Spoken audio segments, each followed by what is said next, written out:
Yo, what's up, everybody? And just like that, boom, what a wild weekend in college and NFL football. Upsets, comebacks, and statement wins all across the board. You got Texas A&M. Hey, man, they shocked the world. They beat number 8 Notre Dame 41-40 in a final second thriller. And then over in the pros, you had the Eagles defense. Hey, man, Jalen Hurts told my man at the line of scrimmage at the end of the game, man, shut up, man. We won the game, man. They beat the Chiefs 20-17. Hey, speaking of bailouts, hey, the Colts got bailed out by a costly penalty on the Broncos to escape with a 29-28 win. Tonight on the Monday Night Football Blitz, we break it all down, the chaos, the hits, the heartbreaks, and, of course, the heroes. So let's strap in. Let's get this thing moving. It's the Monday Night Blitz sports chasing style. Let's go. Buckle up, sports fanatics. This is the Sports Chasers Podcast, your HQ for in-depth sports talk. Join host Kevin L. Warren and crew as they dissect the hottest stories, ignite debates, and bring you closer to the action. From locker room whispers to expert takes, we cover it all. It's game time, so strap in and grab a drink. The Sports Chasers Podcast starts right now. Hey, what's up, everybody? What's going on, everybody? It's another edition of the Sports Chasers Podcast coming to you live and direct. It's Monday night. It's the Monday Night Blitz here on September 15th, 2025. Monday night, man. We're hanging out talking some football tonight, college and the NFL, man. But before we get into all that, let's pay a couple of bills. Make sure you like, click, and subscribe to the channel. Make sure you hit the bell for all the notifications. And for those that's listening to the sound of my voice, podcast side, hey, Apple, Spotify, whatever your listening pleasure is, man, give us that 1, 2, 3, 4, 5-star review, 5-star review. Love us or hate us. Hey, man, y'all definitely been doing that. We love it. And we love to hate too, man. So just bring it on, man. Hey, let's meet the crew. D-Dubs, what's up, man? How's going on tonight with you on this Monday night? Yo, what's good? What's good? This weekend was great. Great weekend of sports. We're going to dive into everything. Football, thank God for sports to get us away from the foolishness of the world. And, looking forward to it. Hey, I told y'all last week what we needed to do. And I'm just going to build off of that. And is that why you're not wearing Giants uniform? I already told you. I explained to you last week what the deal was. So I'm a man of my word. So, hey. We appreciate that. Mike Mills is here with us. Mike, what's up? His Ravens, they got the victory yesterday. What's going on? Greetings. Yeah, we got it, but am I a fan all the way of how we got it? No, sir, but we got it. Gotcha. The Angry One, he's with us tonight. What's going on, Angry One? What's happening? What's going on? Sports Chasers, Monday Night Blitz. Let's go. Let's get it. We got a lot to get into. Gotcha. Last but not least, man, the DA, what's up, man? Hey, y'all got a new quarterback. Y'all got to win. Hey, man, you happy? Oh, you don't sound too happy. No? What's up, D? No. Oh, he just shut y'all out. I like what he doing. Yeah. I don't know. Ain't no happy wins on this side, man. Man, he went all the way black. His whole house cut off, man. Yeah. I feel him. They got a new quarterback, though, right? This dude ain't happy about nothing, man. That just goes to show what he been saying been right the whole time. That's all that shows. Hey, man. Hey, true that, man. Michael, you're absolutely right. Yeah. That's all that shows because he played better than him. He didn't throw no interceptions. He did not throw not a one, man. As the well, as the DA gets back, we'll dive into it for a little bit. Hopefully, it won't cut off the whole house, and I don't know what happened, but he'll be back. But Kev, man, yeah, I think that was just right on cue, man. Let me just go to college first. Let's talk about. Excuse me, as I have this little coughing attack here. Devil's busy. 6 feet. 6 feet, right? Get your assistant and get you some water, man. I got my water and Gatorade here, man. So we're good. Let me just dive into the CBS Sports, the college football rankings, the AP top 25. The AP top 25, and yep, that's the same AP that we talked about on Thursday. So I don't know what she voted. Yeah, we don't know about tomorrow, right? But yeah, we'll see. I think we need to stay on her ass, man. Yo, man, be like, yo, what did you do this week? Yeah, let's see. The AP top 25. You got Ohio State number 1. They remain number 1. Penn State's 2. LSU is 3. You got Miami of Florida. They're 4. They beat down USF the other day. Georgia is 5. Oregon is 6. Excuse me. Florida State is 7. Texas is 8. Illinois is 9. Texas A&M is 10. Oklahoma is 11. Iowa State is 12. Ole Miss is 13. Alabama is 14. Tennessee is 15. Utah is 16. Texas Tech is 17. Georgia Tech is 18. Indiana is 19. Vanderbilt is 20. Michigan is 21. Auburn's 22. Missouri, Notre Dame, and USC round out the top 25 rankings. So there it is when it comes to college football and their rankings. Top 25. Guys, got anything about the top 25 before I dive into my first game here? Notre Dame should have been there in the first place, right where they at. I'm glad to see it. In Tennessee, they didn't hit them off for losing that game because they played a good game. So they kind of did the right thing. So they played some weird calls at the end, Coach Heupel, but end of the game. It kind of is what it is. Yeah, I got you. All right. Tennessee, I agree with that. Tennessee and that Georgia game was probably one of the better games this week. I think Vanderbilt was upset, beating South Carolina, and which means South Carolina's not ready to play, every week at a specific level. So they're not there yet. And I don't know what else. I think it's, still week 3. So still a lot more to parse out this season. Yeah. Got you. Let me just go on to the first game guys alluded to, Texas A&M and Notre Dame. We saw one of the thrilling finishes since college football had. They delivered, and wow, this is from CBS Sports. Texas A&M walks to South Bend and beats number 8 Notre Dame 41-40 on the last second 11-yard strike to beat them. Nate, what's his name here? Kircher just with 1.3 seconds left, 13 seconds left, excuse me. This just wasn't about a while, and this is about resilience, collection, execution. And here's some of the things. Like I said, the score was 41-40. They kicked that field goal with 13 seconds left, 11-yard TD pass before. And hey, man, offensive on the offensive end for Texas A&M. Reed threw for 360 yards, 2 TDs, 1 interception. Marcel Craver caught 7 passes for a career-high 207 yards, including an 86-yard TD in the first quarter.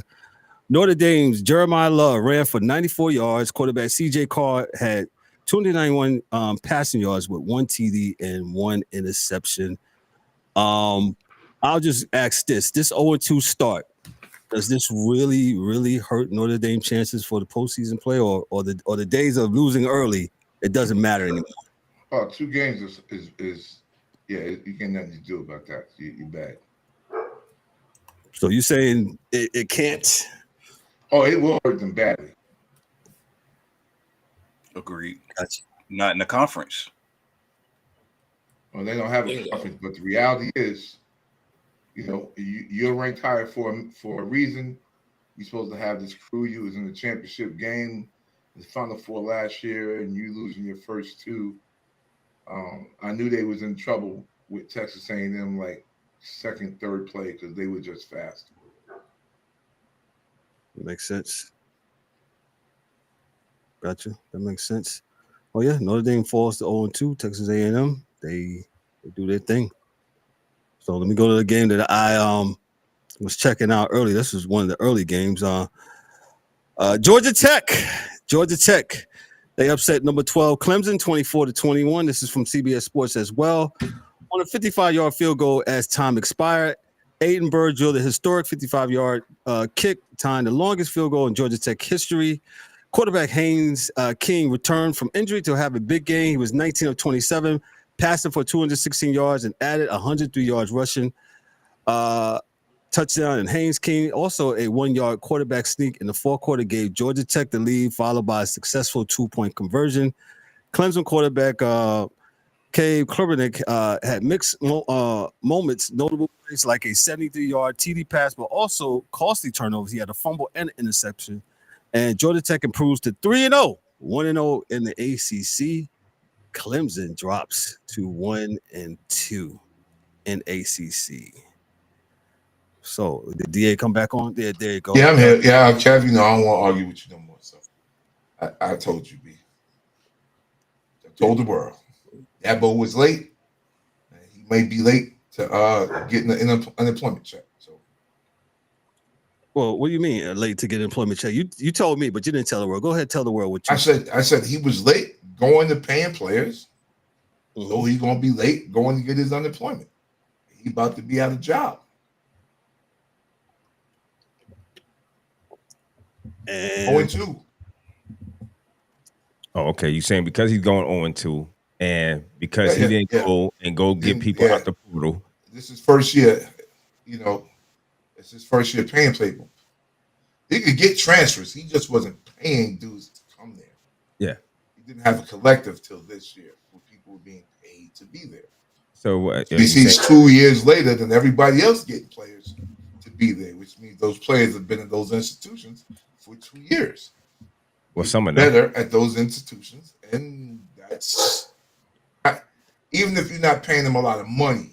Say Georgia Tech, they've been there though, doing what they're doing. Mm-hmm. So yeah, and you got dudes coming in brand new heavies, and it takes continuity whether you're paying dudes or not. And I was going to say that about Notre Dame as well. That bringing a new quarterback every year thing don't work for everybody, man.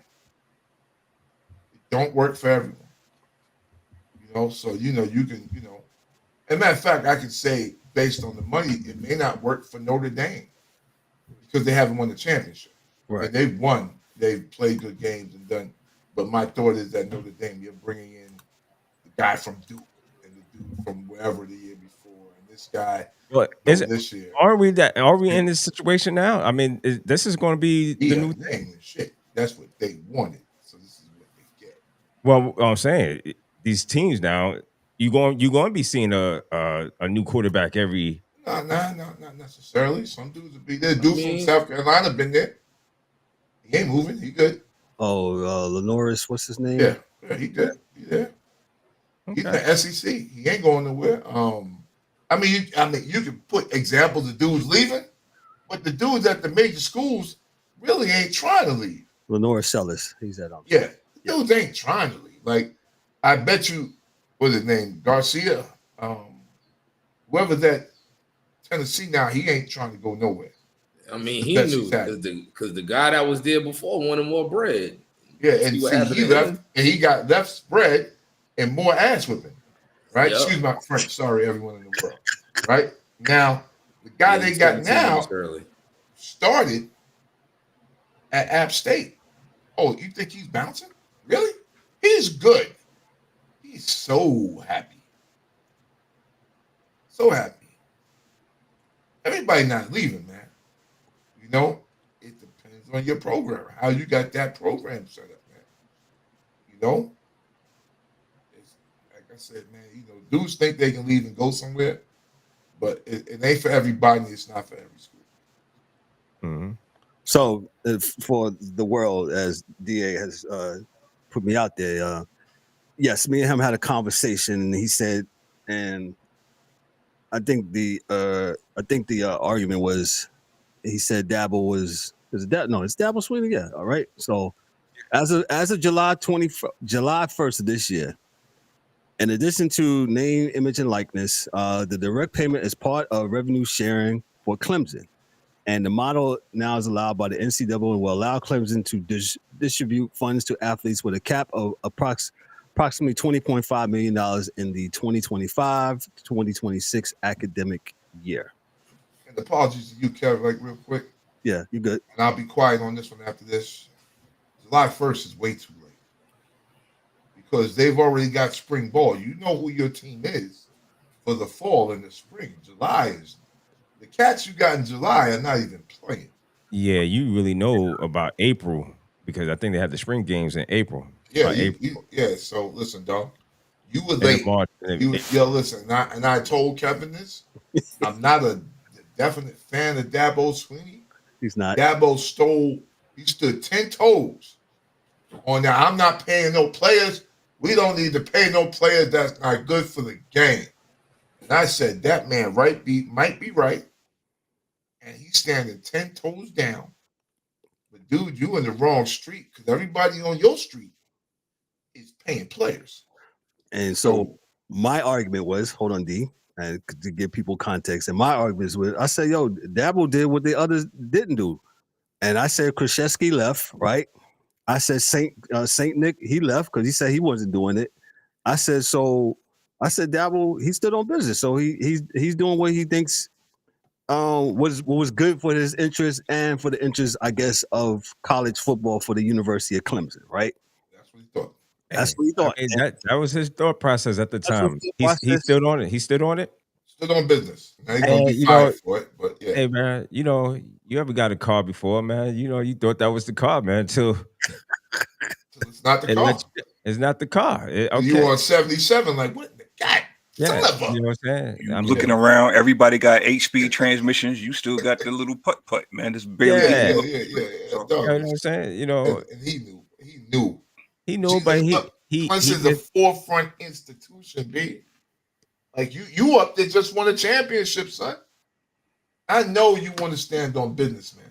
But dog, yeah, if you was Coastal Carolina saying that, then you would probably be good money. But at Clemson, you can do that all day long. We see what the repercussions are. All right, you down to Coastal. Coastal playing at least one dude 60,000. There's one Hellcat out there at Coastal. You know what I'm saying? There's one of them out there somewhere.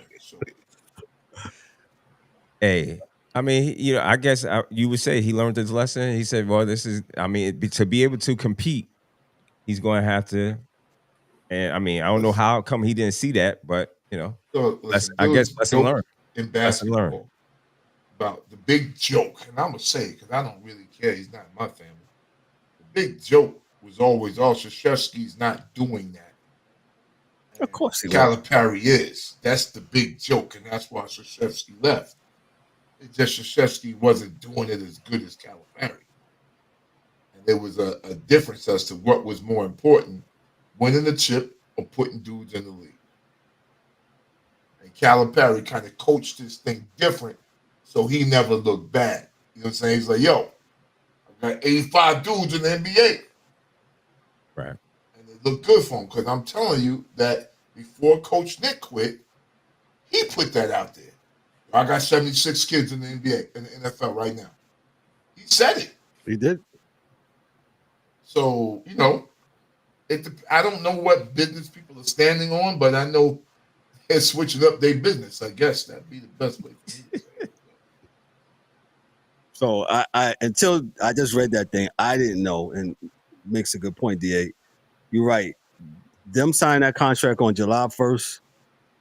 They're not even getting no. They're kids. You're right. Kids are not starting to play this year, and I stand to be corrected. You're right. We went back and forth, and at first I thought it was just DA just hating on Dabo, man. But he makes he made me see the light. He's right. He came late to the party. I just was saying my thing was I said, hey, he stood on business, man. I said at least he's here. He's I respect you, Kevin. I respect him. I respect corrector. I respect you and him, but you can be the one out there in the street, waving a sign about Bubble Burgers is better than McDonald's, and don't nobody care. You can do that all you want, man. Yeah, ain't on your business. Yeah. I got no problem with it. 1-2 now, Clemson. Too early to say they won't make the postseason play. They got a chance. They're in the You said 1-2. Yeah, 1-2. They expanded the field this year, right? And now it's 6. They got a chance. Right? They still got a chance. 1-2. Right. SMU is what, 2-0? Yeah. 3-0. And what's Miami? 2-0, 3-0. Yeah, I would just say they they need to get their stuff together. Anybody else 3-0? Oh, what's Louisville? That's E team. What you doing, E? Louisville. Did they win? Hold on. I think Florida State. I'll get that up in a minute. They're not they undefeated, but I think they only played 2 games. I think they was off. So Florida State. I mean, they could lose. Louisville's 2-0. They might could lose one more and be okay, but it got to be a good one more. It can't be a Duke one more. It need to be a Miami one more. I'm sorry, Michael. Could you say that again? Yes, Michael. Because like these losses matter, but then if it's a loss to a good team, you can kind of justify it. It don't look so bad. Like later on, this Tennessee loss to Georgia is going to be worth way more than a Tennessee loss to Mississippi State. Because then it's like, what are y'all doing? So, you know. I'm gonna look at you guys. Go ahead. I'm gonna look at their schedule and see if they have anybody worth it. They got SMU October 18th. They got Florida State. No, that says to be announced. I guess that's October 18th. And Louisville on the 14th. Mm-hmm. No, I'm sorry. They got the 18th SMU, Florida State on the November 8th, and Louisville. And then they get South Carolina. So if South Carolina rights the ship, they can have 4. No. As of today, they'll have 1 top 20 win. SMU is not top 25. Louisville is not top 25. South Carolina is not top 25. Gotcha.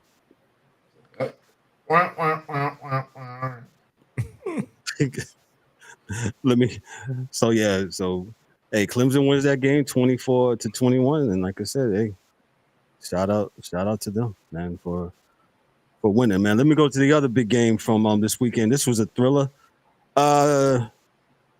Georgia just squeaks one out of a wild overtime game at Tennessee, 44-41. This just wasn't another SEC matchup. It showed grit, mistakes, game management, crisis, and what it takes to win when everything's on the line. We'll talk about from the stats here. Like I said, Georgia, they defeated number 15 Tennessee 44-41 in overtime. The game featured multiple lead changes. This is a very good game, man, if you didn't see it. The kicker at the end, and we'll talk about that. We'll get to that in a second. Big offensive output and clutch plays under pressure. Tennessee jumped to a big lead. Georgia rallied, and this is from CBS Sports, of course. John McCray scored the game-winning 1-yard run in overtime. Joey Aguilar, threw for 371 yards, 4 TDs, and ran for a TD. Definitely a big game for him. Gunnar Stockton, the Georgia's quarterback, threw for 304 yards, 2 TDs. He had no interceptions. First game, also ran for a score. Key moments including a 4th down fade to London Humphrey and a successful 2-point conversion to tie before they went to overtime. Tennessee had multiple chances. A field goal miss, if y'all saw that late in regulation, that might have won it. Also led much of the game, especially early. Big plays from Tennessee's long touchdown passes, 72-66 yards by Chris Brazzell and others. Meanwhile, Georgia showed resilience and depth, especially in their comeback sequences. So this win keeps Georgia's record a perfect 3-0, 1-0 in the mighty SEC. For Tennessee, this was a strong showing, even in a loss, but their margin for error just shrank. And we just talked about the margin for error. So. Good game. Well, the good thing about the SEC for Tennessee is that they're in the SEC and it's an early loss. It's to Georgia, however. If, it wasn't like they got blown out or anything like that. And again, you're in the SEC, so every win damn near is a quality win for a team like Tennessee moving forward, and they should be all right as long as they win. Now, if they lose, that's a different story, of course, but they got a hell of a schedule. Can't let one loss turn into 2 losses. So they play Alabama like next week or something. So the week after next. So they pull this one together. I actually turned it off because it was back and forth. I was like, I had boxing on my mind, so I went and changed it. DA was telling me. I'm asking you, D. I'm just asking you. What's up? I'm asking you, Daryl. Okay. Please, if you would, just give my testament and just let me know if what did I tell you was going to happen? And what happened? Yeah, DA's been on one all weekend. I've been his bookie checking the spreads for him. Okay, he told me exactly, and it did go the way he's. I said, no, it's 35-30. I said, why did they run the ball three straight times? Yeah, and I mean they were just throwing the ball all over. Like Georgia or Tennessee played no defense. Yeah, it was A, B, C, E. Everybody left the D out, right? So I said, why are you running the ball 3 straight times, right? And then, so the score would be, it's 4 minutes left. Why are y'all just going to get the field goal? So I said, okay, Daryl. So I'm hanging up the phone now, Daryl, but it's going to end up being 38-38. Yeah, game at the end. Bye. I had nothing for him, man. I had nothing for you. Dude got 38. They scored a touchdown because, Tennessee, again, wasn't playing any defense. Yeah. Right? So they scored a touchdown and get the 2. And then I'm like, oh, come on, man. And then I said, Daryl, I don't know nothing about this betting stuff. I am a neophyte because I talk a lot of crap, but I don't bet no money on nothing. Yeah. We went back and we went over there. He what it meant and this, that, and then I called Ryan. 3 points, 3.5. I said, this is why I would never bet $1. 3.5 was the line. Yeah. Yeah. Wait, I'm sorry if you bet your rent on it. Boy, you are mad. Yeah, Vegas is pretty good with their numbers, ain't it? Oh, they good. That's all I can tell you, DA. Vegas is really good. They ain't mad. Those are actuarials out there. So. I don't know, and they've been good like this for years, bro. I mean, they've been getting this years, man. Yeah, they've been getting these spread numbers right, and that's an art, and I would like to know how they tap that phone line but sleep. Okay. That's what's going on. There's no way Cowboys ain't cover the spread, but we'll get it. Yeah, Kev, let me just tell you. I mean, if you scroll social media, this has been the topic of conversation about me saying it. Not only DA, and I laugh because y'all guys are going back and forth this weekend, and I was saying that it's just mighty coincidental. Even fantasy, I mean, this has gotten so out of control. Even the fantasy people are mad because they like, yo, who is this guy? Why is he getting? These people didn't even get drafted in a fantasy, so they like, who is this guy, and why is he getting the ball? Why is he getting called the ball? I think I sent y'all something earlier today about I saw it. about the Ravens, to be exact. I think it was 1st and goal at the 1, and they decided to throw the ball. Homeboy, I forgot if he dropped it or he missed it to nobody. I mean, and not disrespectful, nobody that we know off. He ain't on nobody's fantasy team. He is a nobody because nobody picked him. But I mean, but you figure at that particular juncture of the game that you would run the ball. Either you got Lamar, you got the biggest running back in the game. Why you don't punch it in? And you do all these other things. I'm sure Mike watched the game and he's probably saying the same thing. I'm gonna say this. I don't blame that so much on Vegas. I blame that on John Harbaugh thinking he's the smartest man in the room all the time. Like I say every week. Okay, hold that thought. We're gonna get to you in a minute, Kev. Wrap this college football.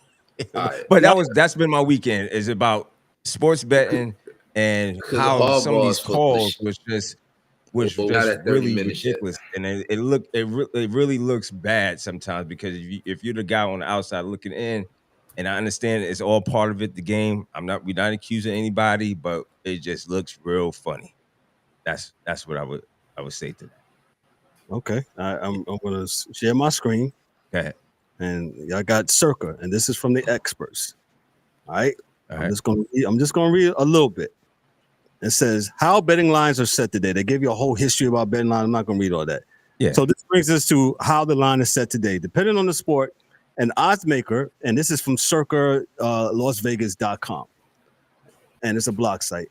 At a depending on the sport, an odds maker at a sports book will decide that he wants to open the first line. For a majority of the major American sports such as NBA, NHL, and MLB, this still happens offshore. For college football, Circa Sports sets the first weekly line every Sunday during football season. Once that first line is posted, if the bookmaker is taking fair limits that are enough to attract professional bettors, these lines will be wagered into somewhat aggressively, depending on whether or not the bettors see value. When lines are open, the limits are usually lower, and the book that opens them is willing to be first, either for the value they see in getting this early information or for the sheer notoriety of being the sports book that hangs the opening line. Once other sports books see these lines being bet into and feel comfortable hanging their own lines, they will usually open lines that are relatively close to what's already available in the market. The reason they will hesitate to open too far off of the other sports books line is due to the proliferation of, I don't even know what this word says, of arbor. Oh, you're gonna get them people on you. Nah, because it's not a common word. It's arbor girls. I had to look it up in the marketplace, looking to bet both sides of a game with little to no risk.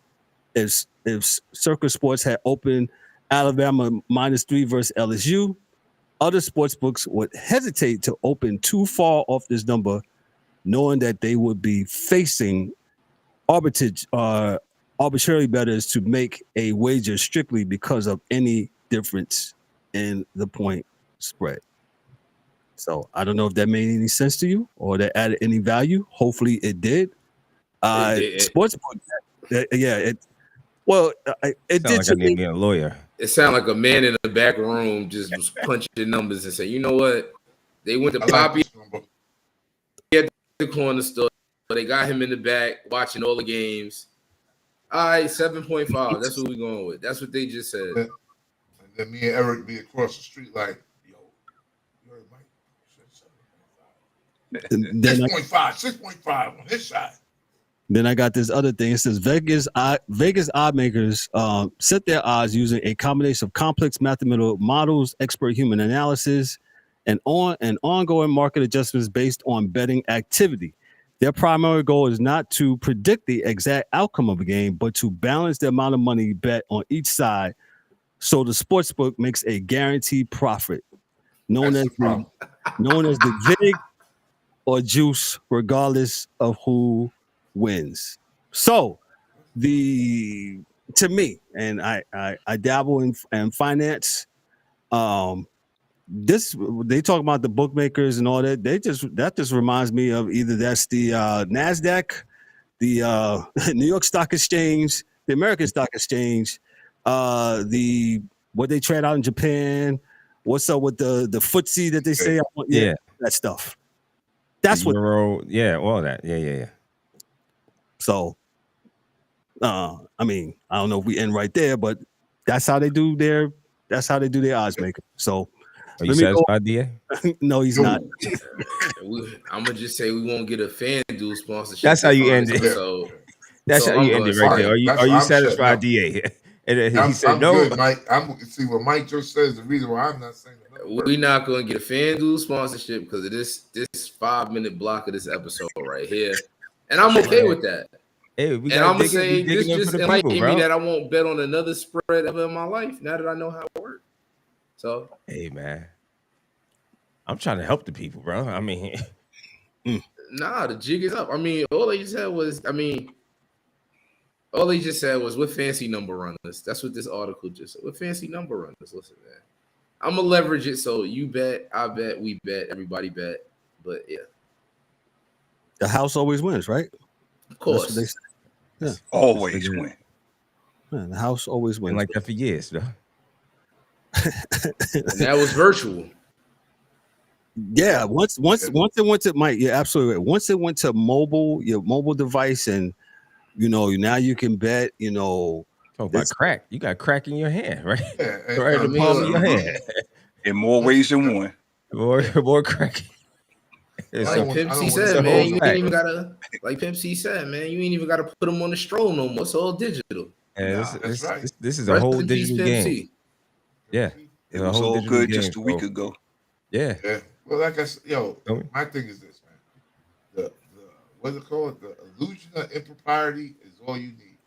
So you attach this sports betting right on the show with the sports. Yeah, it's going to look like now, boy, oh boy, we can really get them. But let's go to NFL. I got one more college story here before we go to NFL. Let me go to college. Couple of firings this weekend. Unfortunately, they let go of two people. Two big moves in college football this weekend. Two headlines changing for developments.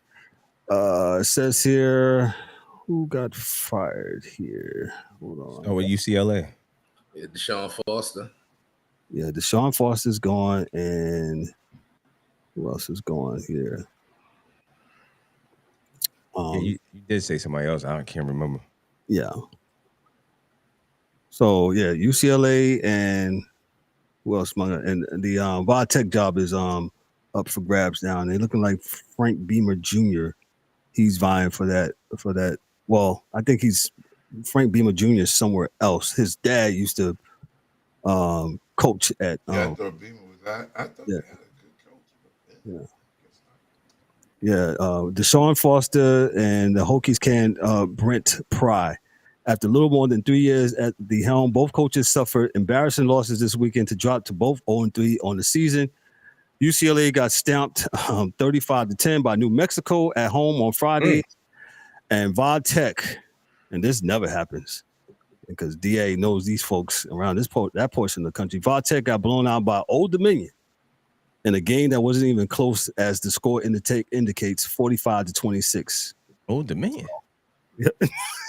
That's two separate football team. Yeah, I was about to say. Guys, tell him DA knows those folks over there in Old Dominion. Yeah, ODE is like a. I'm not gonna say they're mid-major D1. They're they ain't mid-major. They're FCS D1. Like they shouldn't be playing or beating Virginia Tech. I mean, they're a group team now. They in the Sun. Was they in the Sun Belt? They in one of them small group conferences. But in basketball, they're mid-major. Yeah, they're the same conference. But Norfolk, that area has a lot of players because Mike Vick ain't got them yet. So that being said, they might have a crew. Virginia always has players in the state. I guess they're just not at Virginia Tech because Virginia's good this year. So hey, that's how you can see. You'll never have both of those teams good in the same year. Just won't happen. No, Deshaun Foster. Yep, he's gone. UCLA. Oh, that's your boy from Tennessee. Go all the way out to California to get his coach fired. Get somebody fired. Hey, what's his name? Aguilera or yeah. Aguilera actually left UCLA and came over here when he dropped into there. Mm-hmm. Oh boy, is done. Like he'll never be in the NFL. He just really get those grades up. So I don't think anybody would draft him. I think he's probably poison right about now. Yeah, I mean, and I think he oversold his hand. He was like, man, excuse me, I'm worth these millions. And Tennessee was like, no, you're not. We're good. Mm-hmm. Yeah, Tennessee was so he already gave you a bag, you under contract. He was worth the two that he was getting. He was not worth and then he had been there. I think he had been there and was hurt already and all types of stuff. You asking for more bread? Nah. Okay. Well, Tennessee stood on business. That they did. Heupel was a good quarterback, so he knew what he was looking at because he was a good quarterback when he played. So he knew. Gotcha. Let me move on to the National Football League. That's enough for the college this weekend. Like I said, we gave the AP. The AP score at the bottom. Let's go to the National Football League. DA, I thought he purposely did it. He blacked the screen out, man, but looks like he has some technical difficulties. But I'm here to talk about his 49ers. The Niners, they played a visit to the Big Easy. Mac Jones. Not Mike Jones, but Mac Jones. And Mike Jones. Mike Jones. Mac Jones stepped in Jones for the 49ers and delivered a statement performance in enemy territory, leading the San Francisco 49ers to a 26-21 win over the Saints of New Orleans. With Brock Purdy sidelined, Jones threw for 279 yards and matched a career high with 3 touchdowns, showing drive, poise, and leadership when his team needed the most. Meanwhile, New Orleans' young roster again came up short, played by turnovers, missed chances in the red zone, and lingering questions about how they finished games. What else? Like I said, Matt Jones, he was 279 for passing, 3 TDs. 49ers improved to 2-0. Christian McCaffrey, he's back, shines as a dual threat. He had a rushing and receiving yards. Saints fall to 0-2. Both games lost by 1 score. Like I said, they was played with turnovers, misplays, blown coverage. Spencer Rattler threw 3 TDs for the Saints, but mistakes, missed throws and misreads cost them. The 49ers missing key players like George Kittle, he's still out with the hamstring. And the Saints were missing others like Chase Young, Trevor Penning, and a couple other gentlemen. Who? Chase is still playing. I didn't even know Chase Young was still playing. All right, dear. Here's for my book of questions here. Mac Jones, his performance. Is this enough to earn him more playing time when Purdy returns? Sir, it was the same thing that $59 million would have got us. Same game, but I think he would have made there's 2 more passes that I saw he would have made that I know Brock Purdy can't make because of his size. But it's not like dude's that big, but you can see. He, like I said, man. Yeah, Purdy was on the sideline. He was dapping it up. He was good for his, hey, yeah. Yeah, that's what you want, though, right? Yeah, he was in the back getting that shoulder. He said 5 weeks or 4 weeks. Got to come back in 3 weeks, coach. Because, at the end of the day, I think he's never had any pressure, right? He's never had a competition, believe it or not, because Trey was just not that. So they was ready to put him in there over Trey, and they wasn't going to put in Jimmy. So this may be his first competition. We'll see. I mean, our team is built on being a good team first. And we think any competent quarterback that we put in there should be able to win these types of games. That is all. Now, if you can come back and do something special, then there will be a competition. So if we get behind in one of these games and my man comes back, Mac Jones comes back, and then, then it's going to be a competition.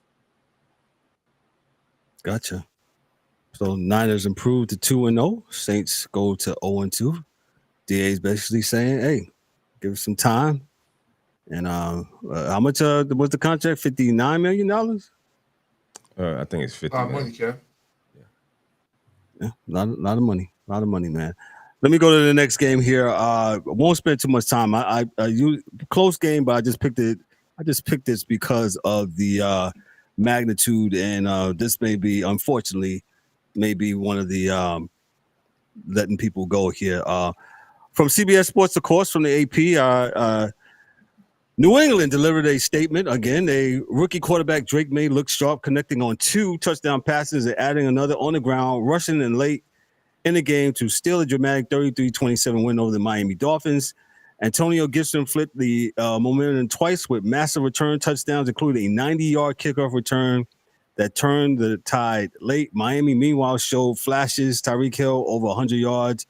Tua passed for 350 yards, but penalties, special teams breakdowns, as we can see with the kickoffs and late game miscues, cost them deeply. It's a reminder games aren't won on the stat sheet alone, right? They won with paying attention to details. So let me just give the numbers breakdown. Stevenson, Ramondre Stevenson, he's a strong dual threat. He had 142 total yards with both rushing and receiving contributions. Miami offense, I told you, Tua, he threw for 315 yards, connecting with Tyreek Hill for 109 yards, and he for a rushing TD. The Patriots forced major momentum changes on returns and interceptions, and that basically just killed the Dolphins' momentum. Miami penalties and miscommunications hurt them late. Tua, he said this. He says, issues inside the huddle when describing the final drive collapse. So if you're huddling up, anybody that's played football and there's a 2-minute drill and you're having issues inside the huddle, now Tua said it, I didn't say it, there's going to be a problem. Did he say who with who? I'll just quote it again. LOL. Miami penalties and miscommunications hurt late. Tua cited issues inside the huddle when describing the final drive collapse. And I quote, go ahead. I'm here. What you say? Tell him to call timeout? Oh, I thought you said us to call timeout. That's it. If you're in the huddle and if there's issues, if you're not willing to call a timeout, then I mean, he is the general, right? He is the leader. I'm confused why he questioning you if you're the quarterback. Don't you got the dot? I mean, you got the dot. You're the only one that can hear, right? I'm confused. I don't quite understand, what they Mike. said. What are we talking about? I got this thing on my arm that kind of tells me what to do next. Like, I'm kind of a big deal here, and I got it on my wrist, so I'm relaying I'm putting in play what was relayed to me, right? So, I mean, I'm not an expert, guy, so let me know. And they're not gonna say who, but we saw whose face looked crazy when they was walking off the field after that last play. So if we want to go by his face and the things he said prior, then we know who it is, right? But that's just me inferring and using context clues. Right. These are all assumptions, ladies and gentlemen. These are theories, not assumptions. Hypotheses. There you go. You're right. If you put some of these context clues together, as Mike just alluded to, it leads you to a conclusion, right? He said the issues inside the huddle. I didn't say it.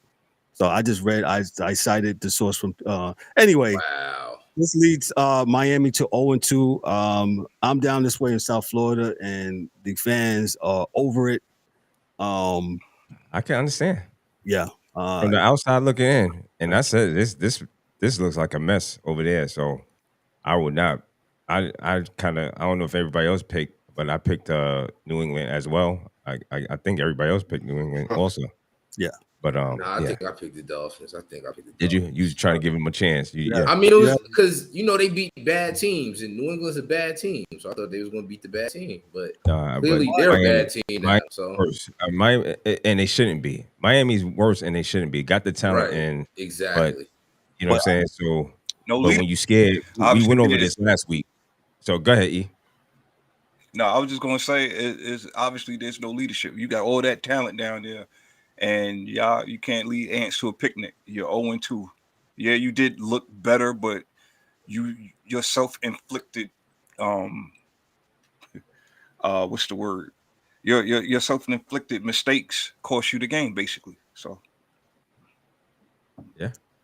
I'll say this. And Vrabel, he's the coach now. So I think they're a better coach team than Miami. I know it's easy to pick on my man right now, Mike McDaniels. I know he's the soft target, so to speak, to pick one boy. When he's down. But if I look at some of the experts on TV, they don't like how he comes about in coaching. They say yes, he's a nerd when it comes to this stat stuff and like that. But I guess to lead a group of men to the next level.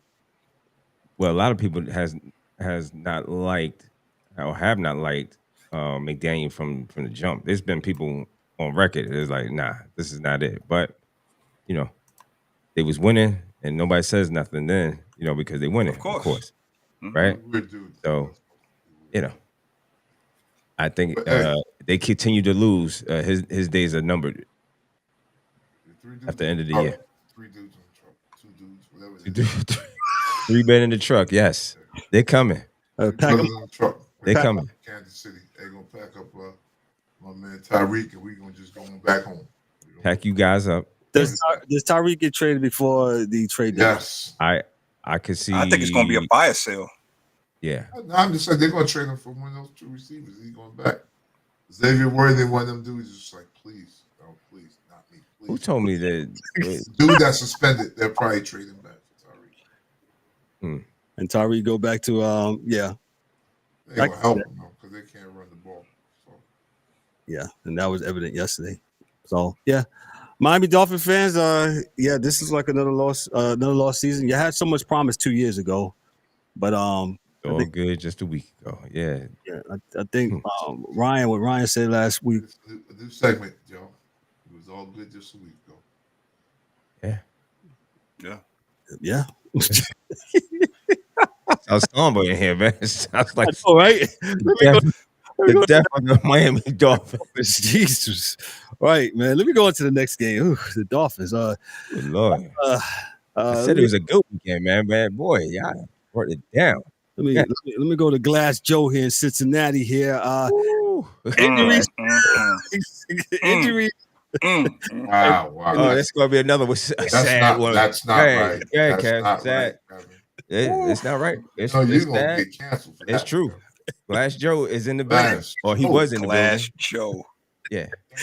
And a game that everything injuries that had everything injuries, scares, comeback moments, clutch plays. The Bengals showed a backbone when Joe Burrow went down with a toe injury. Few outside the locker room could have predicted what came next. Yet Jake Browning stepped in and delivered when it mattered most, leading a 15-play, 92-yard game-winning drive with under 20 seconds left. That kind of resilience, that's what separates good teams from great ones. Let's talk about this game real quick. The Bengals, they won this game 31-27 over the Jacksonville Jaguars. Joe Burrow exits in the second quarter, like I said, with a left toe injury. In comes Jake Browning. Browning's stats, he was 21-32, 241 yards, 2 passing TDs, 1 rushing TD. 3 interceptions, but the delivered scoring drives when the game was on the line. Was it 3 or 2? Might have been. Hold on a second. I had to recheck. 3 picks. 3 picks. Okay, I thought so. Key moment of this game. You remember this 15-play, the 92-yard drive in the final 3:42, capped off by a 1-yard sneak with 18 seconds left. Trevor Lawrence threw for 271 yards.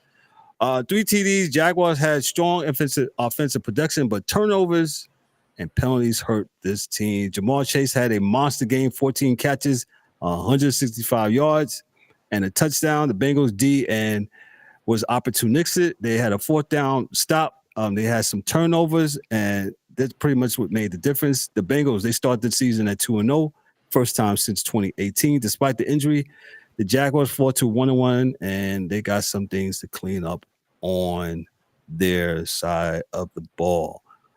Both sides of the ball. So, DA, I'm going to get it to you. I know you've been a very big fan of Joe Burrow. Yeah, I am. Yep. Yeah. Well, now they're saying he won't turn for. I tell you, this is a surprise. I never thought this would happen. It's exactly what we thought would happen. This is what happens when you take the big bag. And I'm not mad at you taking the bag because it's your bag to take. But you don't get any linemen. Your defense stinks. Yeah, this is what was going to happen. Whether it was this week, next week, one of these weeks, this was going to happen. And whether it was, I think the Bengals come off lucky that it's turf toe and not something worse. So yeah, hey, hooray, Bengals! You did it. Got you, Mike. They're in your division. Your thoughts? I'm not gonna 100% blame Joe. His only fault is you signed that extension with a team that historically doesn't pay anybody. So you took that bread and they already don't pay nobody. Then you gave him some guys you wanted to pay, and nobody you told them to pay plays offensive line. You told them to pay T. Higgins when you could have got T. Higgins up out of here and used that bread. Because why are you paying two receivers like that? Like T. Higgins is cool, but he's not Jamar Chase. And as Jake Brown has showed, if you have Jamar Chase, all you gotta do is throw that ball that way, and you gonna win the game 9 times out of 10. So I'm going to blame Burrow and the Bengals decision making with a cap because again they don't pay nobody, and they won that game like they should have. They didn't cover the spread either. Wink, wink, hint, hint. But they won that game.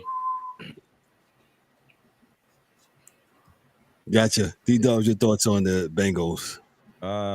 Quick thoughts on both, right? Bengals, we've seen this playbook, the story. Speaking of playbooks, I'll get to that. But we've seen the story before. Joe Burrow can't seem to not get hurt, and we downplayed it as a turf toe injury, but this turf toe injury it got him out for 3 months. So it's pretty significant, man. So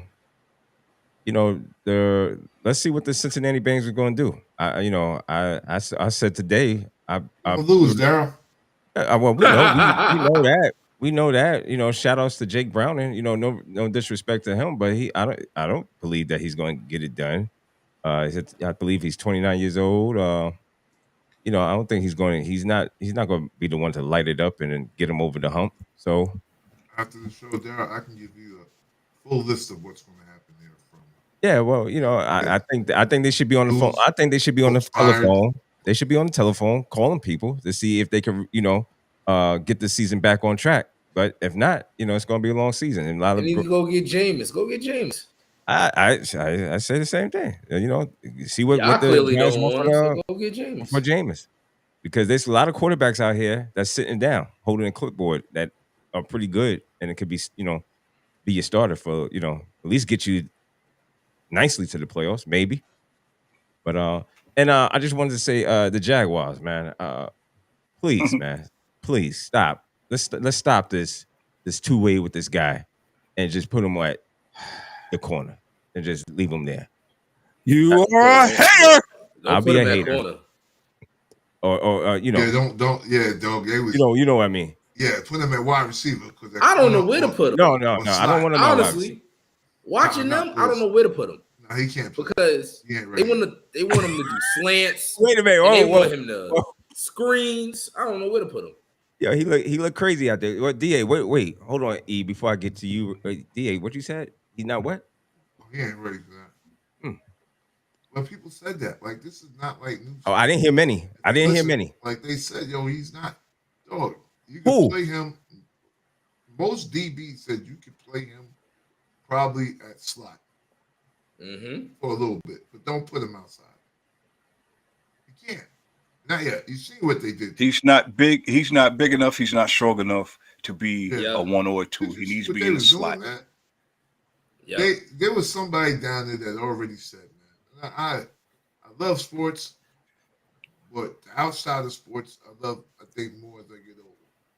There was a dude that said they only drafted this kid, not that he can't play. Yo, you just said it, but go ahead. But they needed to put butts in the seat out there. And that is that. So you saying, my man, what's the owner? That guy. Yeah, that guy there. Yeah, him.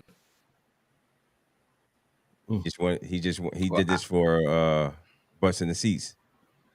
Okay. In the 2 Okay. You want them pumps in the ropes. E, what you got? E, what you got for this? E, I don't have much. All I'm gonna say is start with Joe Burrow.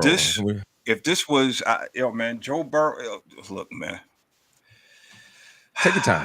He played the whole season last year, right? Last season was his first season playing the whole season. Is that correct? Did it? So this is like every other we could expect Joe Burrow to be healthy. So I guess next season he'll be all right. Hey, man, this is why we say that these quarterbacks they for the salary cap purposes, you need a separate cap for these guys. But that's neither here nor there, right? Cincinnati. I'm gonna say this: if they play anybody other than the Jacksonville Jaguars, and I'll get to them in just a brief minute, this will be an L. Okay, if you have a backup quarterback that comes in the game, and you have one of the more dynamic receivers in Jamar Chase, why are you not putting 2 and 3 guys on him and make the quarterback beat you? Because obviously Cincinnati doesn't know how to run the ball no more. So that's you ain't got to worry about stacking up the box, right? You could rush 3 and probably still get to the quarterback with that offensive line they got. Anyway, since Joe Cincinnati Mixon, right? To me, huh? I said since Joe Mixon, since he left, I think, right? Have they been running the ball ever since he left? No. What, 2 years ago? Well, they really wasn't running the ball with him. If you ask me and DA last year, yeah, I agree. He may get 15 carries here and there, but that's neither here nor I didn't know what the big hoopla with Joe, but anyway, that's another story for another day. Chase Brown looked good last year when they ran the ball. Okay. When they ran, and Mixon looked good with the Texans.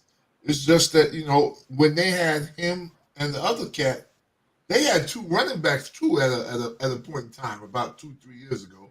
That were 2 really good running backs. Gio and the other guy. Yeah, they didn't use them. So the reality is that they're all, what my man said in Fridays, your house all messed up. You got water, you ain't got Kool-Aid. You got Kool-Aid, you ain't got sugar. So they always figure out some way to mess up. Yeah. Continue. And I mean, Cincinnati, I don't know even if you bring another quarterback in, you got your next 4 games. You got Minnesota, at Minnesota. Say what you want about that game, but you at Denver, home for Detroit, and at Green Bay. Yeah, this season is probably a wash. I'm sorry. That's just sorry. So Jacksonville. Look, man. I don't know. They don't know what they're doing, man. I'm sorry. You drafted this guy to put butts in seats. Last time I checked, I don't see nobody at the stores buying Travis Hunter jerseys or anything like that. So I don't know. I really don't know what y'all doing as an organization. Again, the Heisman Trophy winner.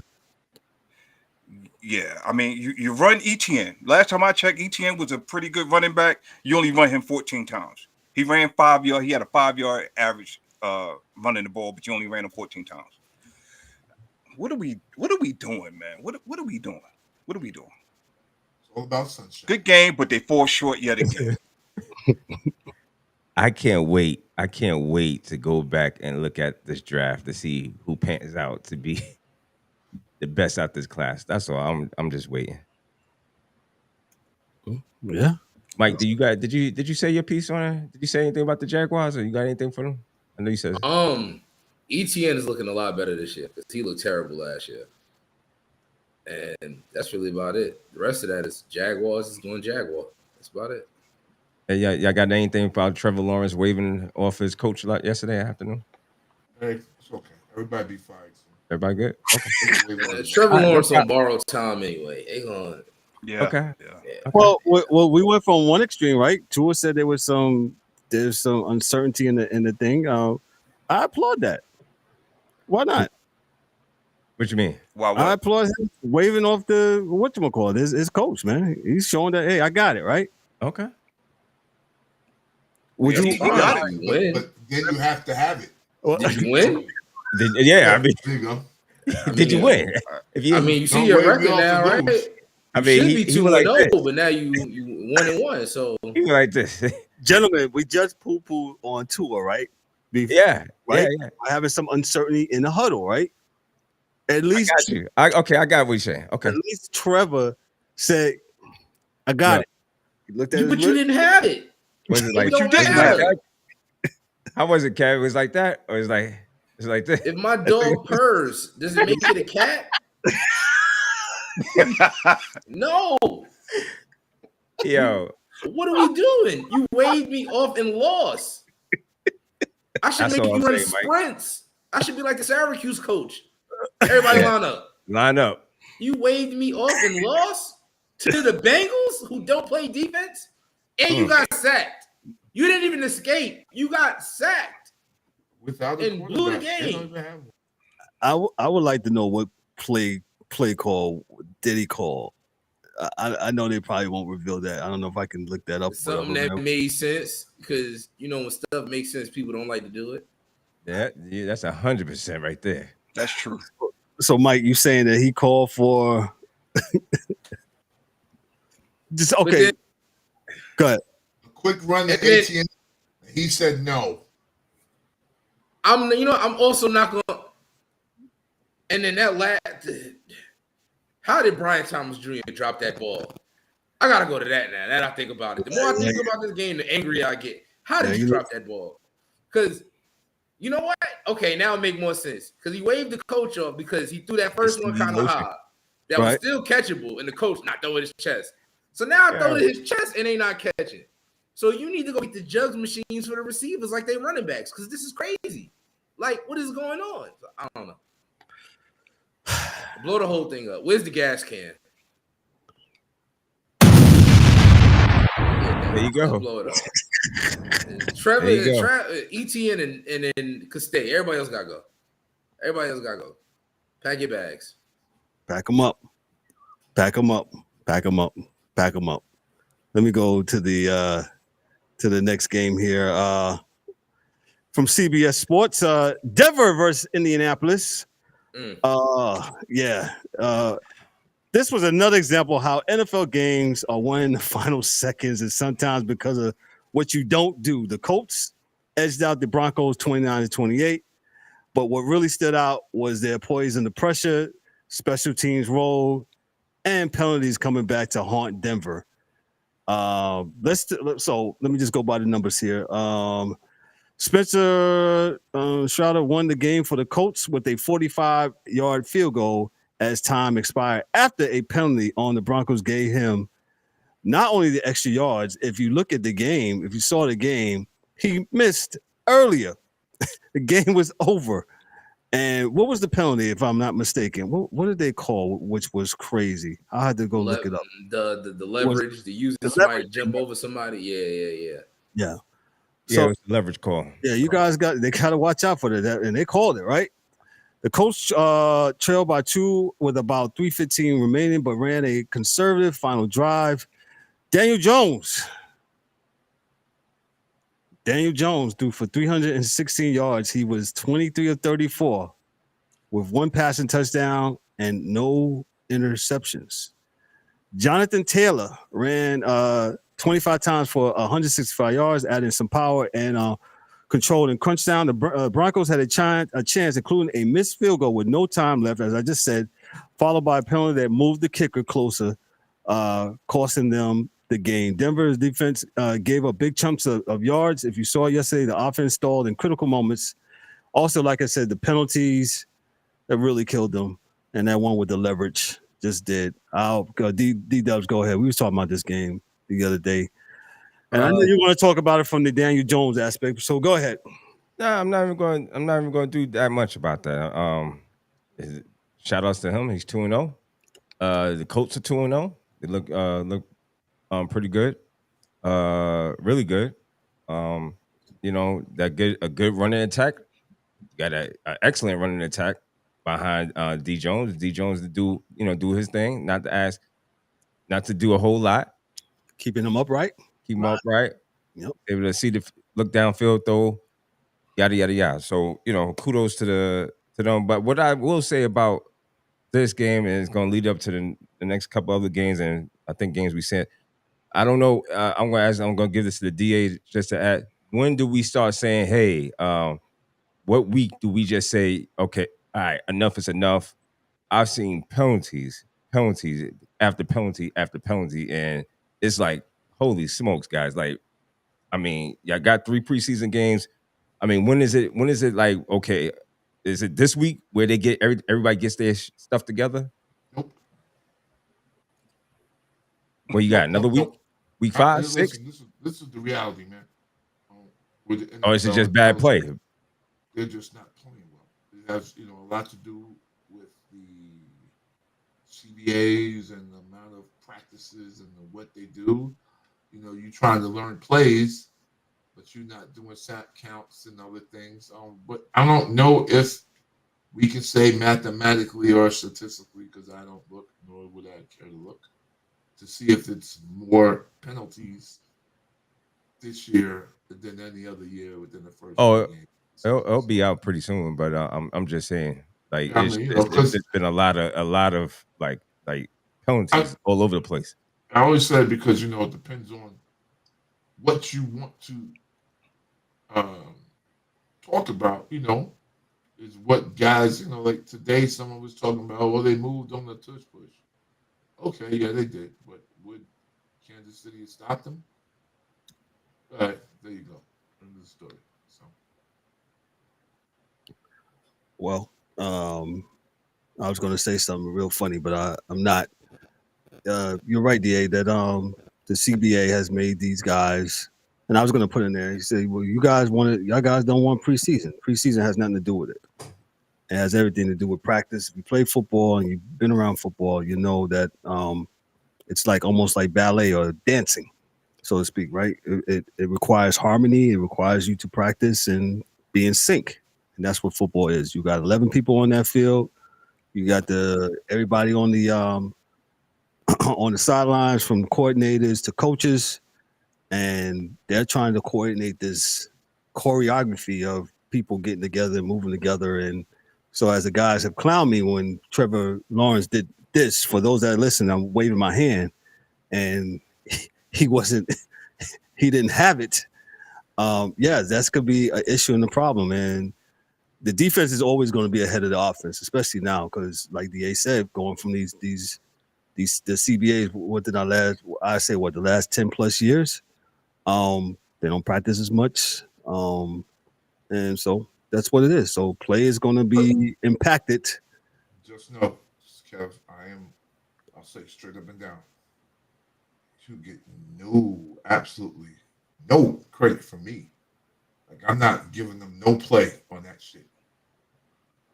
Because you're a pro, dog. Like, if you're on the line, you don't move till the offense moves.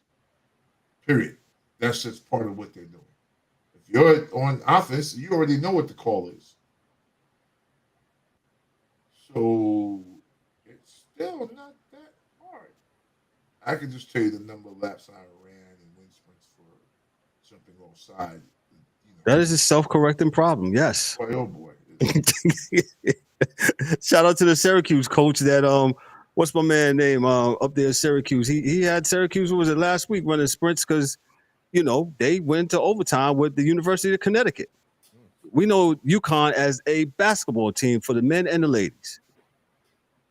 And he said, "Oh, there's a problem." He said, "You know what? Full pass, y'all gonna just run sprints and people gonna think like this is some kind of parade," and it wasn't. He wasn't playing no games. Coaches say, "Yo, y'all gonna run till I get tired." Y'all gonna run till I get tired. Yep. They're gonna be doing this. All right, go ahead. Go ahead. Yeah, that's what he had them doing. So let me move on to the game. Speaking of sprints, oh my goodness. Let me read this one. The wildest finish of the NFL season so far. The Giants versus the Cowboys, a game that had all the back and forth, penalties in capital letters. I got big time throws, and ultimately a Dallas win in overtime by a last second field goal. Dak Prescott finally got the first win under his new head coaching staff. Russell Wilson showed flashes of brilliance, but make no mistake, this game exposed both teams' vulnerabilities, disciplines, late game executions, and defensive breakdowns. So let's just look at about the numbers here. The Cowboys, they won the game 40-37 and OT, 46-yard field goal by Brandon Aubrey as time in overtime. Brandon Aubrey hit a 64-yarder when time was expired and before overtime, before end of regulation. He's money, man, and that thing would have probably made it from 70 the way it was going. Russell Wilson threw for 450 yards, 3 TDs, and 1 questionable interception. One of the best passing nights of his career. Dak Prescott completed 38 of 52 for 361 yards, 2 TDs, showing solid command, especially late in the game. I think the Giants defense had a lot to do with that. We'll talk about that in a second. The Giants were penalized heavily. 14 penalties for 160 yards. Major self-inflicted wounds. Cowboys got key contributions from CeeDee Lamb. Looks like he made he recouped from his drops the other night, last Thursday, for 112 receiving yards. The game features 6 league changes in the fourth quarter and OT, tying an NFL record in that category. Dallas improves to 1-1. The New York Giants fall to 0-2. And we'll see. I'm going to give it to D-Dub. Me and him going to talk. Go ahead, man. Me. Yeah, go ahead. Ooh, spike me, spike me. Yo, dog. What we talk about? We talked about it was offense last week. We said, where's the playbook? Unimaginable play calling. Yep. Right? This week, it was the defense. It was no offensive line and the defense.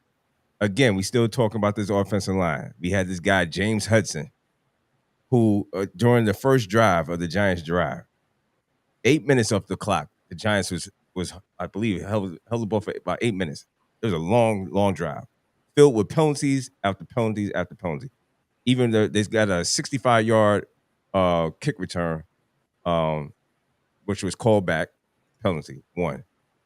This guy, James Hudson, who should have been released right at the game. He should have did what Antonio Brown did that night, that day at MetLife, and took off his stuff and continued to the hallway and get out the building. He was Antonio Brown wanted to leave though. Yeah, he wanted to, but somebody should have got him in a cart and got him out of there like immediately. He should have been gone. I mean, it was awful. I think the crazy part is he started fighting the teammates. Like he wasn't at fault. First of all, he assaulted a Cowboy on the field. Slapped the hell out of him. I mean, you can't do that, but he did it. And he didn't learn from the Philadelphia Eagle. I think it was the last week somebody slapped the helmet, and you can't. They said legal contact to the head, man. That they're gonna call that heavily this year. This guy. So obviously this guy, and so not only him that should be gone. Shane Bowen, defensive coordinator for the New York Giants. If you don't know, you should have packed your bags up as well. But you know what? I told you guys last week that it should be a lot of packing up, and it's going to continue. So now you got the Kansas City Chiefs coming up, more pressure. So just believe this regime is going to be out of here. I almost guarantee you. Russell Wilson played phenomenal game again. He wasn't the problem last week with the Commanders. Wasn't a problem this week. He did his thing. He can still throw that ball. Connection with Wan'Dale Robinson and Malik Neighbors. Yes. I mean, deep throws. The Giants is in trouble, man. I mean, it is what it is. The schedule doesn't favor them at all. So, they're gonna have to figure it out. Got the toughest schedule in the league. And like you saying yesterday, you say I really don't even know how to feel. I didn't know how to feel either. My low expectations. That's all I can tell you. Keep your expectation low with this team, and you'll survive the season. I think what's frustrating is, excuse me, let me just interrupt you for a second. Yeah. You scored 37 points, man. You expect to win, man. 37 points should get you in. Expect to win, man. And let's talk about the defense from our defensive coordinator. He was playing very soft towards the end of the quarter and in the overtime. Who was that commentator on the? That was the Carolina Panthers. Yeah, that's my main man. Yeah, he got his name. Yeah, y'all know his name. Greg Olsen. Yeah. He called that immediately. How soft the middle part of the field was. These guys playing prevent, and knowing that the Cowboys got a kicker that could kick from the from the parking lot and still make it. Prevent will prevent you from winning. That's what they tell me. The Ravens learned that last week. Yeah, that's what they tell me. But I say all this, and I get on the Giants, and the Giants are who they are. We already know. I don't have too much of a expectation level for them. But the Dallas Cowboys play awful. Their defense is not good. Oh, their secondary is toast. Yes. Somebody said they should be called the Alice Cowboys. Alice. Yeah. So they wasn't that great either. They did a lot of. Hold on. Getting back to Russell Wilson, that throw was crazy. I don't know what you was thinking on that play. You didn't help the team at all with just throwing it up. And he almost did like a Brock Purdy himself. I mean, I was his eyes closed. What the hell was you throwing, man? Where was you going with that? But so I always had to come back to DA. I actually looked at that play like 5 times today, this afternoon. Which one, the Brock Purdy or no, the last Wilson, Russell threw that interception. Yeah, you tell me what he was doing. I looked and I rewound. One where he fixed the damn game. That one? Oh yeah, tell me about it. Allegedly, yeah. We're not going to say that, sir. We're not going to say that. But yeah, it looked really, really, really crazy how he threw that. So, no, DA, we're not going to get into that. Well, there'll be liable and whatchamacallit. So, but it is what it is. Giants lost the game. They're 0-2. Cowboys. I mean, go ahead, Mike. Get in there. Cowboy. I'm gonna go back to one of my old points. You see what happens when you get rid of Mike McCarthy? You run that ball a lot better, right? So shout out to the Cowboys for finally listening to me and getting rid of the running back killer. Because look at Javonte Williams, right? Running all hard. It's bad the Giants, Giants, nah. He ran good against Philly too. Don't do that. He ran good against Philly too. Yeah. The Giants look better. Their defense look worse. Their offense look better. I mean, the play calling got better. They stopped that dinking and dunking because a little bit more aggressive. Go ahead. Right. So they look better. It's the Cowboys who should be ashamed of themselves. And they coach said it after the game. So shout out to him. Because he said the right things. Because we won, but we looked horrible. There's no reason the Giants offense should toss them like that. There's no reason. Especially as close as you paid Philly a week before. There's no excuse. Shout out to Brandon Aubrey because he saved the day. And he saved my fantasy team. Shout out to him. And he had like 23. Yeah, he be hooping. But the Giants must not pay attention because he's been kicking like this for like 3 years now.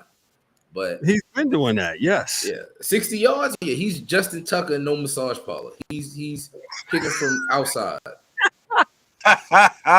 So yeah. Michael, you're only just making my case about why they need to fire that whole squad. But go ahead. I mean, y'all spent a lot of money on the wrong line. Like y'all keep getting D linemen trying to bring back what y'all had when y'all won them Super Bowls. But even though y'all O-line didn't have big names back then, they was gritty. You know what I mean? They was O-linemen. These guys, they not O-line. They just, I don't know. That was my man. That's on. What's I'm sorry. Jumbo. And then the Hudson cat, he's just there till y'all mans come back from injury. But I don't like him neither. So, I mean, y'all got to invest in that O-line. Y'all had a nice Joe Alt y'all could have took last year. And there's going to be somebody this year y'all don't take and go get a running back because y'all crazy. But y'all could have had a lineman this year, but you took Abdul Carter. They just got to go get a new front office. The Giants, I'm willing to give Daboll more time, but a new front office. I try. Okay. With that said, right? They came together. So you think they will be divorced together or they will be sent packing together? I think if you're going to make a change, pack them up, pack both of them up, and tell them to all go. I don't think that works where you leave one kind of philosophy around, right? Because he's still going to keep on getting you know, get into defensive stuff. And like you said, Mike, Mike, you made me mad. I just reminisced about the 2017. They had David Deal at left guard, Rich Sherbert, right? Sean O'Hara, right? Chris Snead and Kareem McKenzie. And I totally 35 dudes. I missed. They was men. They was gritty. They wasn't the all pro. They wasn't the guys you're gonna name forever. But they was gritty. They played as a unit, and that's what made it work. Yep. And then when they won rings, when they won the Super Bowl again and played hurt. Yeah, the only chance they had was Will Beatty. Yeah, he was on that when they won the Super Bowl again. But it still was the same thing. Excuse me, and David Bass. But McKenzie was there, Deal was still there, and Chris Snead was still there at the right tackle, right guard. Excuse me. So, yeah, I mean, again. Go ahead. We've been talking about this for how long again? 10 years. You guys has been at the head of the helm for 4 years. This is the 4th year. Come on, man. Enough is enough. I think it's time. It's time to all this season is going to do is expose them for what, and it's going to get another the first 2 games next week. Daniel Jones looks like, you know, he's and I'm being funny saying like he's on his way to the Hall of Fame, you know. Yeah. With his play. And for real, he's 2-0. And he looks he doesn't look rattled, hasn't thrown an interception. Well, it helps when you have an actual offensive line. The man was only sacked 1 time, and you got a guy named Jonathan Taylor that's running the ball, and you have an offensive coordinator / head coach who believes in running the ball. Oh, you have a running back. It is what it is. I'm gonna just say this. Go ahead, E. Yeah, I'm gonna just say this about this game, and everything that y'all said is correct. But I'm gonna just throw one number out there for y'all. The Dallas Cowboys red zone efficiency was 3 of 3. The Giants 1 of 5. There you go. That's all I'm gonna say. Can't get in the red zone. The Cowboys had every reason to lose this game, and the Giants found a way to lose it. Hey, you said 1 and 5 in the red zone? Yes. And so now go back to last week. They played Washington. How many times they was in the red zones and came empty-handed? Nothing. So, you know, I mean, Eric, you're 100% correct in this. And I mean, yeah, you can move the ball. Russell threw the ball 400 plus yards, but they put points on the board. But here's another thing. What's the point in moving the ball up and down the field? You can't get in there. Here's another one. When you get an interception and you go down there, you're in the red zone, and you come away with no points because you decided to go for it on 4th and 4, I think it was, and you come away with nothing. And then now the Cowboys come back and score. And then, you know what I'm saying? So you left points. No, you didn't put no points on the board. And, you know, that could have ultimately been one of the things that hurt you also. So, you know, I'm just I gave Dable a chance. I'm done. You know what I'm saying? So I'm ready for them to last week pack it up. They were 0-2 red zone efficiency. Washington was 3 of 4. So it's not only the offense, it's the defense that's not keeping nobody out the end zone either. There you go. Yeah, when it's crucial time, correct. Yeah. So and that goes back to the name that I said, Shane Bowen. Go ahead, man. Pack him up. Hey, DA, get the number for the truck, DA. I've been trying to call 2 brothers in the truck all day, but they say they don't need nothing. They be on the way. Oh, okay. You can text them the address and they bring in the truck. Right now. Yeah, because Kev, I mean, it's only gonna get worse, man, as the season goes along. Like I said, it's the toughest schedule, and it's gonna get worse and worse. So what's the line right now against Kansas City? The Giants home open next week. Hold on. Well, yeah, I've been bookie all weekend, so 75. For you, right, man. I try giving you a chance, Davo and company, man. It's just I know it's 2 weeks, man, but this 2 weeks, man, is, you know, the 5.5. 5.5. 5.5. The evidence in the indictment is looking crazy. Hey, give me that tune. Yeah, because it's y'all looking. It's getting bad, man. There you go. There you go. Y'all said 9.5. That's line. No, 5 and a half. Oh. 5.5. Y'all defense not that bad. Not the way the Chiefs been looking. I don't know, Mills. I don't know. The jury's still out. Yeah. On both teams, so don't feel bad. They own 2 too. Don't worry. Let me give him one more for that too. Let me go to our last game that's on the tilt here. This was a funny game to me. The Super Bowl rematch at Arrowhead, the Eagles showed slugging grit and calculated defense in a 20-17 win over the Kansas City Chiefs. Let me see here. Jalen Hurts guts between the tackles and that pivotal fourth quarter interception shift the momentum, plus what that means for KC's early season woes and just how tough the Eagles look at being 2-0. So the Eagles are 2-0. The Chiefs are 0-2. Final score was 20-17. Defense wins the day. Andrew McCullough's fourth quarter interception of Patrick Mahomes was a game changer. Philly also stopped Kansas City once on fourth down. And Hurts and Barkley ground game mattered. Barkley scored a 13-yard rushing TD. Hurts punched it in for 1-yard rush. The tush push late in regulation. Mahomes was limited through the air for 187 yards passing yards, 1 TD, and 1 interception without wideouts like Rashee Rice. He's on suspension. We mentioned him earlier. Xavier Worthy and the Chiefs struggled to generate consistent offense. Special teams played a role. Jake Elliott made 2 long field goals, 58 and 51, keeping Philly in striking distance. And they had some injuries as well. E, your thoughts on the Eagles and the Chiefs? I know everybody's going to have something to say about the Chiefs, and rightfully The so. Chiefs. But for the Philadelphia Eagles to be 2-0 and to play the way that I've seen them play these last 2 weeks, they should be lucky because Dallas kept them close last week. That was, say what you want. And to me, Kansas City had no business being in this game, even though they was at home. That's just my opinion. They have no receivers.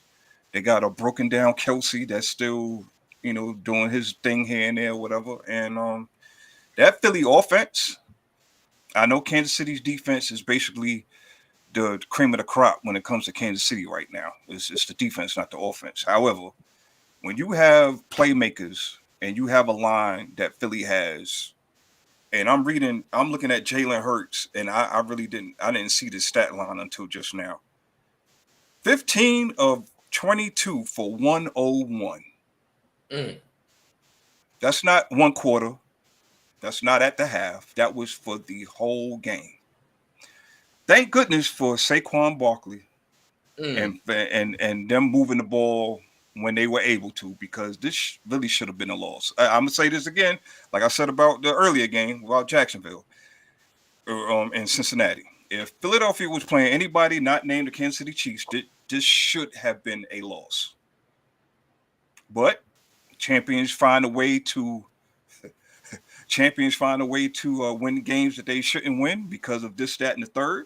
And they're 2-0. Kansas City got a lot of work to do. We've seen this come in the last couple of years. When their playmakers are not there, they look very, very pedestrian.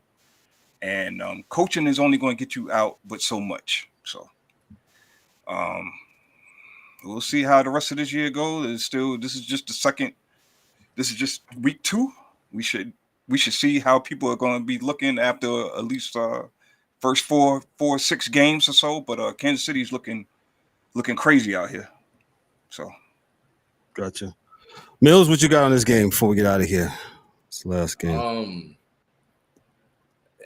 He said it all. Both offenses look bad.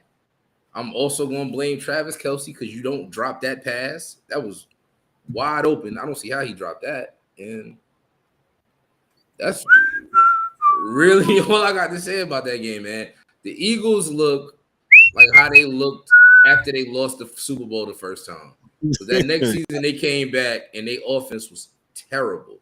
And that's when AJ Brown was getting all pissy and angry. So they need to get it together, man. I don't know what's with Jalen Hurts and his issue with throwing the ball more than 15 yards. I don't know. Or I don't know what's up with the coach, what he's calling. But they're going to have to get it together. Because they're going to win games because their defense, their defense is great. So they're going to win games. But you're not going to retain your title looking like this. Because look at Kansas City. They started looking like this last year, and they didn't retain their title. Right. So, yeah. Gotcha. DA? I think they'll be all right. I think they got enough weapons. You know, I'm kind of the set of I'm going to win the way I need to win today, and the way I need to win tomorrow, I'll win that way. So, you know, because he threw a long pass to the Slim Reaper. He threw it 2-3 passes in a row to AJ in the beginning of the game. So, you know, he can do it. It's just a matter of do they dial down the offense when they can. You know, we've run the ball in a few times because maybe, like you say, they didn't really see Kansas City as a threat. You know, so, you know, we'll see as they get in the rougher games as the season goes on if they pull out an AJ game. Because I am a believer in Jalen because I've seen Jalen do a lot of things. So I think he's willing to do anything. No, he's not the best quarterback in the world, but we'll see what happens. You know, I mean, I think he's the best quarterback for that team. That's the way I'll say it. Gotcha. The Eagles schedule, they got the Rams. They got the Rams next week. They go to sorry? We'll see then because you got to do more because he's going up against a good quarterback on the other side, and he's going up against a defense that's going to come at him. Yeah. So, the next 6 games is they got the Rams, they got the Bucks, they got the Broncos, they got they got the Giants, they got the Kings, and they got the Giants again. So they're gonna beat the Broncos. Yeah, the Broncos look like they're making too many mistakes. Broncos can't beat good teams. They like the Dolphins a couple years ago. Damn, a couple years ago? This year too? Yeah, when the Dolphins couldn't beat good teams. Remember that? When they was beating all the bad ones and getting smoked by the good ones? Mm-hmm. That's the Broncos now. I peeped that about the Broncos last year when the Ravens played them. They were shutting everybody out, and then Lamar went out there and he was up 40 by like halftime. So, yeah, they can't play good teams. Gotcha. Not yet. Not ready yet. Yeah, exactly. They're like 2 years away. Hey, before we go, your game wasn't on your team wasn't on the thing. Let's talk about the Cardinals, and they beat the Cardinals, the Panthers 27-22. You're shaking the head. I'm not impressed. I mean, I'm gonna say this. I'm not impressed because I'm a fan, and I feel like they let Carolina do some Carolina things and made the score a lot closer than what it was. But Arizona, even though they are in contention in that division, I would pick them as last in that division because to me, they're not using everybody as they should. Yeah, McBride looks like an all-world tight end that people don't know about. Junior is coming into his own slowly but surely, but Kyler has to play better, in my opinion. This is year 8, year 7, I think. You gotta be playing better, man. You are the OG of that team. You are the leader of that team. And they are going to go as far as you take them. Now the defense, I feel like the defense went to that prevent. And they let Carolina back in the game. I don't like stuff like that, man. You got to clean that up, especially in our division. You can't play like that. And maybe you downplaying because it was the Carolina Panthers. You shouldn't be doing that anyway. All these teams are professional teams and can beat you any given Sunday. No pun intended. So, it was a win. I'll take it, of course, but I'm not impressed. Kyler Murray been in the league 7 years. Wow. Yeah. Something else, man. Played baseball. Yeah, he would have got a whole lot of money, but he would have been a vagabond with the athletics. So, yeah, definitely all good, man. It's all good. And I'm a use DA's phrase, man. Yo, man, Kyler, you got the bread already, right? But if you don't get this team looking like at least a top 12 offense in the league, it's time for you to go. I'm looking to move off of him because he's short. Yeah, he throws a nice tight spiral and all. But if you looked at the game, what's my man name in the middle for Carolina? Jerome Brown, I think that's his name. Yo, he was swatting his passes down right in his face, man. I'm like, come on, B. You need your car seat. You need a step ladder to throw over the line. Come on, man. Kyler was drafted by a specific coach that's no longer there. Yep. Agreed. They're still 2-0, right? Say again. They're 2-0 now, right? Yeah, we're 2-0. Like I said, I'll take it, but yeah. 2-0. Mike, I was going to ask him to talk about his Ravens, but he's gone, man. But yeah, so that's hence the NFL week 2. The Buccaneers and the Texans are on in the third quarter. It's 14-10 Buccaneers. Who's got the late game? That's going to start at 10 o'clock. It looks like that. I'll probably be asleep. It's the Chargers and the Raiders. Chargers and the Raiders. Wow. Okay. What y'all got? I mean, I know our picks are over. Yeah, I got the Chargers. But I'll say for tonight, the Chargers. Yeah, I got the Chargers too. Chargers are playing good. Yeah. They're definitely playing good. I want to bring up our fantasy thing here real quick before we get out of here. See who's in the lead. The standings. Let me see. No, for whatever reason, it's not working right there. All right. So, yeah, it still ain't working right. All right. I'll catch it next week. So, listen, we're going to get out of here, man. Appreciate those that tuned in and that chimed in tonight. We appreciate y'all. Hey, don't forget to check us out this week as we, later on in the week, we'll be on our live show, man. So don't forget to check us out this week, man. Hey, we're missing Ryan tonight. We're missing Dan. Hey, but we'll definitely be back, man, as we'll talk about other sports on this coming weekday during the later on in the week, man. So listen, we're going to get out of here. On behalf of myself, I'm Kevin Owen, your host and moderator, for the DA, for D-Dubs, for the Angry One, for Mike Mills, for Dan in his absence, and Ryan in his absence, man. Yo, this is the Sports Chasers Podcast. Y'all be good, be great. Hey, we'll catch you on the flip side. Peace.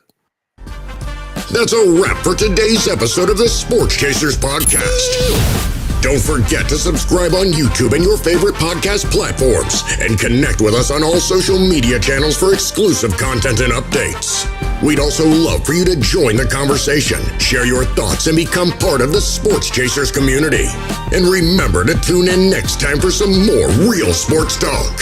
Until then, stay frosty.